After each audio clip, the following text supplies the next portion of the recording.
자, 2시 5분입니다. 2시 5분 기준에 국내 증시의 흐름은 강보합권으로 눌려져 있습니다. 일본장이 1%대의 강세를 유지하고 있다. 1.1%대의 강세다라는 것을 감안한다면, 그렇다면 국내 증시의 흐름은 아무래도 이재용 부회장에 대한 불확실성, 삼성그룹주들에 대한 불확실성 부분이 일정 범위 시장의 눌림목으로 작용되는 것이 아닌가 이렇게 생각을 합니다. 글로벌 시장 전체적인 흐름 놓고 보시면은요, 이렇게 돼 있어요. 다우지수의 강세, 그리고 다우지수보다 더욱더 강세를 띠고 있는 기술주들의 강세. 이 부분이 다우지수, 그 다음에 S&P 500 지수, 그리고 나스닥 지수, 필라델피아 반도체 지수. 필라델피아 반도체 지수의 사상 최대치의 고점 행진, 나스닥 지수의 사상 최대치의 고점 행진. 마찬가지로 이제 S&P 500 지수와 다우 지수의 강세. 이 부분이 니케이 쪽에는 그대로 연동이 되면서 니케이 지수는 오늘 1%대 강세를 잘 유지하고 있습니다. 사상 최대치 고점, 그러니까 지난 2000년대 이후에 형성해 놓은 사상 최대치 고점은 일단은 뛰어넘을 수 있는 그런 위치로 놓여져 있죠. 18년도 10월의 고점이 되겠어요. 그에 반해서 이제 국내 증시의 흐름이 상당히 약합니다. 하다못해 이제 유럽 같은 경우에도 올해 2월 달의 고점을 뛰어넘을 수 있는, 고점 대비해서 그렇게 많이 안 밀려 있는 그런 기준이라고 한다면, 국내 증시가 유독 약세예요. 최근 들어서의 그 강한 가격 반발력이 있었습니다만 오늘 기준에서는 약세 기준을 연출하고 있는 거죠. 또 2018년 대비해서는 여전히 글로벌 시장 대비해서 디커플링 상태에 놓여져 있습니다. 이러한 부분이 계속 강조드린 것처럼 정정불안이라고 그랬어요. 정치적인, 정책적인 불확실성. 그 부분이 여지없이 이제 이번 그 흐름에서도 나타나는 거죠. 삼성그룹주들에 대한 불확실성 부분이 내일 만약에 일정 범위 이제 해소되는 상황으로 연출이 된다면 뭐 그 결과에 상관없이 긍정적인 흐름이 될 가능성이 상당히 높아 보입니다. 결론적으로 조금 전에 말씀드린 것처럼 내일의 시장 흐름에서 불확실성 해소와 함께 추세적인 강화 부분, 글로벌 시장 대비해서 오늘 눌려져 있던 부분에 대해서 시세로 분출이 되게 된다면 여전히 의약품을 제외한, 의약품은 삼성 바이오로직스에 압축을 하고 있죠. 충분한 수익 가져가고 있는 거고 안정적으로. 그래서 단기 의약품의 그 변동성, 뭐 일양약품이라든가 이런 쪽을 단일가 매매 진입하는 그런 시점에서 들여다보기보다는 안정적으로 놓고 보겠습니다. 그래서 의약품을 제외한 대형주 기준에서, 그래서 금융지주사, 철강, 조선, 그리고 석유화학 뭐 이런 쪽, 그다음에 이슈가 불거져 있는 두산그룹주들 쪽, 이런 쪽에 이제 변동성을 이용한 전략 기준을 잡고요. 대형주 기준에서 실패가 되더라도 시장 추세에 대한 부분, 뭐 쉽게 사상 최대치 신고가 랠리가 나오고 있는데 글로벌 시장이 그것에 연동되어 있는 흐름, 그래서 일시적으로 눌려진다 할지라도 대형주의 범위에서는 부담이 없단 말이에요. 최소 시장 수익률을 놓고 볼 수 있기 때문에. 그래서 그쪽 기준으로 놓고 보고요. 만약에 내일 기준에 시장이 좀 쉬어가는 국면으로 연출이 된다라고 한다면, 그렇다면 그때 돼서는 단기 공략주, 변동성을 이용한 단기 공략주 들여다볼 겁니다. 그래서 지금 같은 경우도 이제 뭐 예쁜 공주님께서 말씀해 주신 이지바이오인가요? 그 상한가. 그래서 이쪽이 시가총액 자체가 452억이잖아요. 물량 자체가 적어서의 왜곡 현상이라고 한다면, 이지홀딩스 같은 경우에는 이제 개별 매매 기준에서 잘 선택을 하셨고, 거래대금도 뭐 엄청난 뺑뺑이를 돌린 거죠. 그렇게 해서 잘 설정이 되셨고, 또 상한가까지 진입이 돼서 수익도 발생이 되셨고, 그렇게 해서 이제 6월 5일 날 분할 재상장된 이후에 상한가, 그리고 오늘까지의 상한가, 뭐 예쁜 공주님 같으신 경우 뭐 어마어마한 시세를 가져가는 거죠.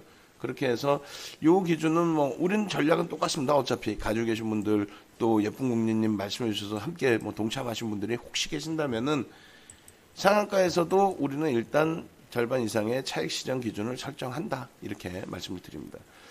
두산마켓을 말씀드릴 때 기준이 대략 3만 원 정도 공방에 나오고 있을 때예요. 그래서 그 기점에 거래가 터지면서 돌리면 따라붙을 수 있습니다라는 기준을 설정을 해드렸죠. 근데 쉽지 않다. 그리고 이것을 기준으로 우리가 대처해서 큰 수익을 내가자, 수익을 내놓자, 수익을 가져가자, 창출하자 이런 기준은 아니라 그랬어요. 일단 딱 요 기준이고 동영상 올려드렸고, 그러니까 이제 문자반에서도 동영상 보신 분들은 앞으로는 이제 그렇게 생각해 주시면 돼요. 지금 오히려 지금 이러한 그 단기 공략주 전략 부분을 이지홀딩스든 두산마켓이든 올려드려야 되는데 오늘 기준에서도 못 올려드리고 있죠. 지난주 금요일도 안 올려드렸단 말이에요. 그런 이유가 올려드리면 올려드리는 대로 피곤하고 안 올려드리면 덜 피곤하고 오히려. 그냥 결론적으로 단기 공략주에 대해서 뭐 스윙이 됐든 단기 공략주가 됐든 가격이나 퍼센테이지는 무시하셔야 돼요. 교육받은 기준대로 시가총액 1조가 넘는 종목에 대해서는 최대폭 아주 최대폭 15% 그리고 일반적인 최대폭의 기준 1시 이전이라면 뭐 10%까지 따라붙는 범위. 그렇게 된다면 3만 원이면 그 두산마켓이 8, 9% 정도 되나요? 10% 조금 넘나요? 3만 원이면 어찌 됐건 그 범위의 기준에서 3만 원 뭐 되돌리는 흐름이라든가 명목 가격 되돌림 혹은 고점 대비 저가 기준에서의 그 지지라인 형성하고 되돌리는 흐름, 분봉의 기준에서 만약에 5분봉에서 안정적으로 놓고 봤는데 거래량이 수반이 안 됐다. 그러면 뭐 1시 이후에 부분 또 1분봉 기준에서는 나는 공격적이다라고 했을 때 따라붙을 수 있었던 범위. 근데 쉽진 않아요. 여전히. 지금 다시 복귀를 하더라도. 그냥 결론은 내동 매매를 할 바에는 야 두산마켓 부러워요 하고 이거 따라붙어도 되나 해서 아무 때나 내동 매매를 하기보다는 기준점 설정하는 범위를 배워가시는 게 낫다라는 거죠. 일봉으로 봤을 때 요 기준 거래 터트리고 앞전 고점을 뛰어넘는 요 흐름이라든가 또 주봉으로도 마찬가지고 월봉으로도 마찬가지예요. 그죠? 60MA, 120MA 주봉 기준에서 놓고 볼 때 60MA, 120MA 공방 거기를 뛰어넘는 34,000원까지 목표 주가 설정 그렇게 해서 접근할 수 있는 범위 또 갭에 대한 목표 주가 설정 범위 그렇게 해서 4만 원까지 놓고 보는 범위 그리고 분봉 기준에서 놓고 보는 범위 이렇게 다 분할해서 설명을 드렸죠. 그러니까 우리가 이 종목을 주력으로 갖고 있는 것도 아니고 비중을 막 20% 30% 갖고 있는 것도 아니고 그래봐야 시가총액 조 단위가 넘고 3조가 넘기 때문에 들어가면 5에서 10%그 정도 수준에서 좀 접근해보는 또 이슈가 있어서 들여다보는 또 두산인프라코 개장 전에 올려드리면서 함께 지켜보는 그 정도 수준이니까 어려워요 나는 못 샀어요 이렇게 하시기보다는 교육용이구나 한번 들여다볼까 요 정도 수준 매매 자신이 없으시면 그 정도 수준 그리고 비중을 높게 잡아드리는 종목군들 위주에서 전략을 꾸려나가시는 기준점을 좀 잡아드립니다.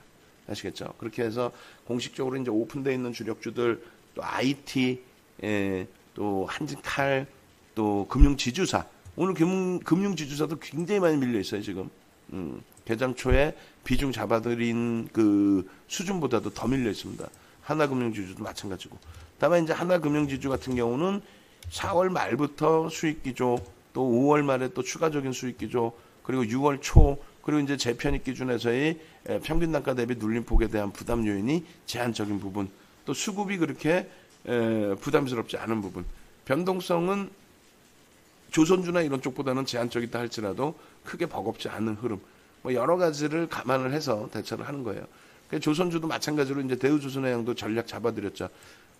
나는 조선주가 무조건 좋아요 라고 할지라도 나만의 기준점을 명확히 설정하지 않는다면 따라하는 매매 기준이라면 그렇다면 우리가 손절한다고 이게 폭락이 나오나요? 그러지도 않아요. 다만 28,500원 기준의 샛별행의 기준이나 또 편입단가 대비 2, 3%의 조정의 기준을 잡았다면 일단 정리하고 나서 재편입 기준을 다시 모색해도 된다라는 거죠. 거래량은 충분히 있으니 그 다음 범위 또 봐도 된다는 거죠. 오늘 오후장에도 계속 이렇게 뉴스 나와요. 뉴스가 나오면서 변동성이 한 번씩 나올 때 그러니까 오전장에는 뉴스가 나오면 출렁출렁했는데 오후에는 이제 질려버린 거죠.